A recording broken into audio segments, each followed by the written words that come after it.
Salve, salve galera, tudo bem? Hoje o nosso convidado especial é ele, Fernando Ferrari, que é co-deputado estadual, aceitou o nosso convite para poder conversar um pouco e traduzir de forma simples o que faz um deputado estadual. Bom, eu sou Fernando Ferrari, eu sou morador do Capão Redondo, né? Sou pai, de Vicente e Liz, pai solo. E eu estou co-deputado estadual pela Mandato Ativista. Nós somos o primeiro mandato coletivo eleito no estado de São Paulo, historicamente. Se elegemos com 150 mil votos. Eu sou um cara que atuo nas pautas de direitos humanos do território, nas pautas de cultura, orçamento, direitos humanos nas questões ambientais, nas questões de moradia, na cultura. Enfim, eu sou esse cara que articula redes e fóruns, sou esse cara que tenta também descentralizar a riqueza para os territórios, com políticas públicas, que defende as infâncias, as juventudes, Então eu sou esse defensor da vida. Ou seja, antes de pensar até em se candidatar como co-deputado, você já tinha uma atuação dentro do território, né? Já tinha uma atuação muito grande, inclusive da escrita da Lei de Fomento à Periferia, que a gente escreveu a Lei de Fomento à Periferia de cunho, enfim, foi uma escrita comunitária, que foi contemplada em 2016, com muita luta, uma luta histórica dos movimentos de cultura. E para além do movimento de cultura, eu também componho a rede de proteção, uma rede de proteção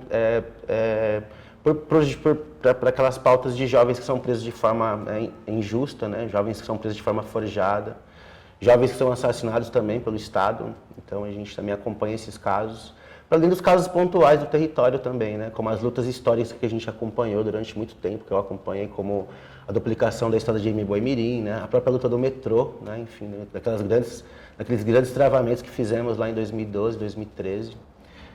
E componho também o Fórum em Defesa da Vida, que é aqui do Jardim Ângela, que também trata dessas questões das desigualdades, o fim das desigualdades, dos privilégios e as violências. Então eu sou um cara que reivindica a descentralização do orçamento, que reivindica, que pauta políticas públicas, que pauta a vida, que pauta a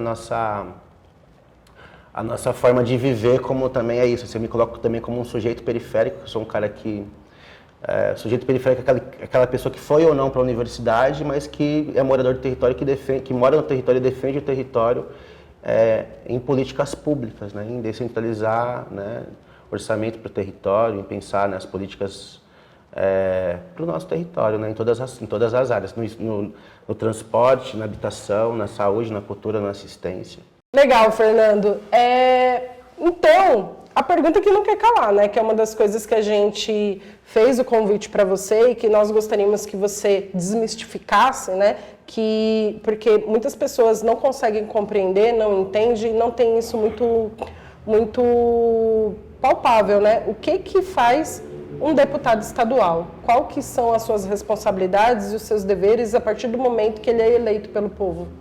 Então, o deputado estadual, ele é o deputado ou a deputada, ela está ali para fiscalizar o executivo, que é o governo, o governador, e a gente lá na Assembleia Legislativa nós propomos o que? Leis, E a gente propõe leis e acompanha as leis, Nosso papel é fiscalizar, para que as leis sejam efetivadas, E para além das leis também tem um orçamento do Estado, Então o orçamento do Estado, fiscalizar também a execução desse orçamento, De como esse orçamento também chega nas pontas, para que as pessoas, enfim, para que tenha mais médicos, para que tenha mais professores, para que tenha mais ações culturais, para que a assistência social também funcione com o seu serviço no território.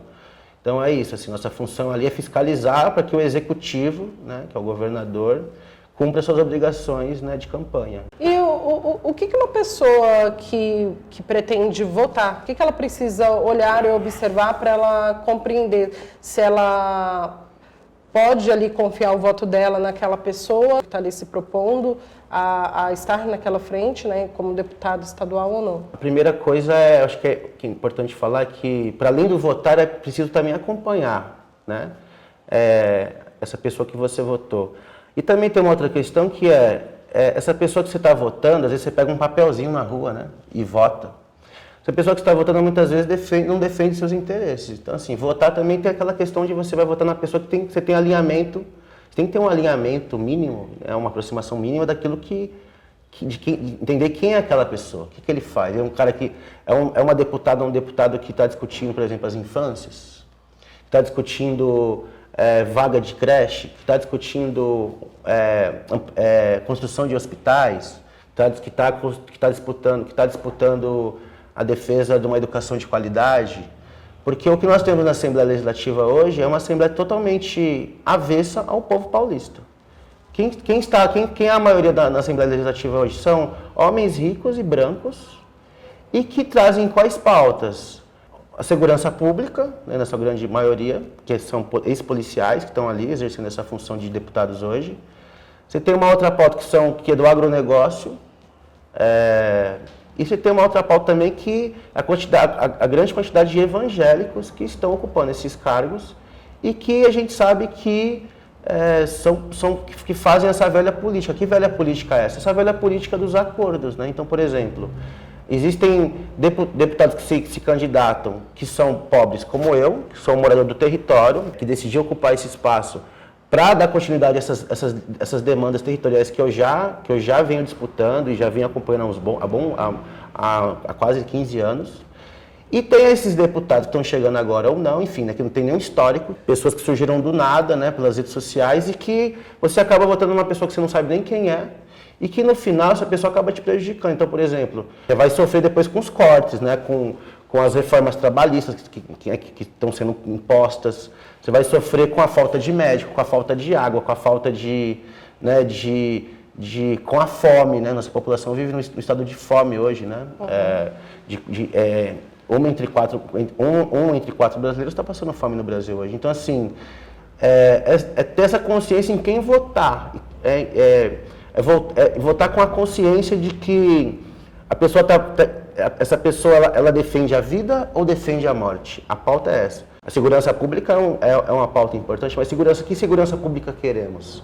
Essa que tem assassinado a juventude, essa que é truculenta, essa que a gente não consegue dialogar, ou uma segurança pública cidadã, onde toda a sociedade civil possa participar, né, da segurança que queremos. Então também tem isso, assim, de a gente pensar em votar em pessoas que são do território, né, principalmente em mulheres negras, né, indígenas, em pessoas trans, né, em professores, em pessoas que defendem os direitos humanos, em pessoas que estão na luta da assistência social, em pessoas, né, que são comprometidas com a democracia. A gente vive num estado, a gente vive na periferia, somos moradores da periferia, a gente sabe que a democracia não chegou aqui ainda. Então, é pensar em como construir essa democracia, mas não na participação apenas do votar, mas também do cobrar. Como que as pessoas podem ter essa proximidade para poder fazer essa cobrança daquilo que elas almejam, por exemplo, dentro do seu território, no bairro onde elas moram? Como que essa cobrança pode existir?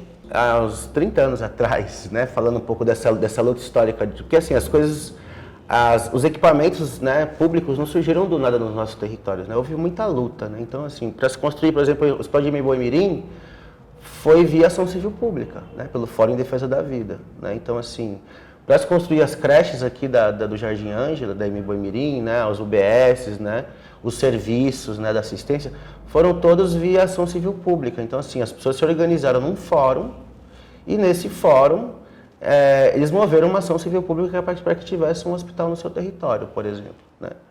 Agora, assim, como cobrar um deputado, né, para que ele leve, por exemplo, água para o seu território, né, saneamento básico, né, para que preserve as florestas, para que tenha um hospital, para que tenha uma UBS, para que tenha uma escola. Tem que ter essa participação popular, mas assim, não individual, né? Você tem que estar organizado em coletivo. Então o bairro inteiro deve se mobilizar, e aí eu dou um toque que pode ser via fórum, se cria um fórum no seu território. Se esse fórum tiver no mínimo um ano... O fórum, o que é o fórum? O fórum é a união de pessoas, como que funciona então, o fórum? vamos explicar o que é o fórum. O fórum é nada mais do que um encontro de pessoas alinhadas num objetivo único. Então, por exemplo, a gente quer um hospital para o Capão Redondo, um exemplo. Então, a gente vai construir esse fórum, vamos ficar lá um ano no mínimo, né, construindo fazer os levantamentos de dados de quantas pessoas precisam, né, ser atendidas naquele território, provar para o Estado que é necessário um hospital no Capão Redondo. E aí esse fórum pode mover uma ação civil pública junto com o Ministério Público, Defensoria Pública, e acionar esse hospital. Ou por uma via mais institucional, que é a minha via, ir na Assembleia Legislativa e cobrar efetividade, né, para que essa pauta encaminhe. Mas é muita disputa, muita luta, porque a gente vive numa sociedade, infelizmente, uma sociedade capitalista. Acho que é importante falar sobre isso. Uma sociedade que é feita para poucas pessoas terem acesso. A gente vive uma desigualdade muito grande no nosso país. A gente fala que a gente não é pobre, a gente é empobrecido, porque a gente é um país rico, né? Só que as riquezas não aparecem para nós. Então, acho que é isso, a gente tem que se organizar em fóruns, né? Tem que se organizar em coletivos, em movimentos, para pressionar para que a democracia avance. Legal, obrigada, Fernando. Obrigada pela participação, por ter aceitado vir aqui conversar com a gente. Obrigado a gente, você. muito obrigada. E daqui a pouco aí a gente está com outros especialistas para abordar mais assuntos sobre as eleições.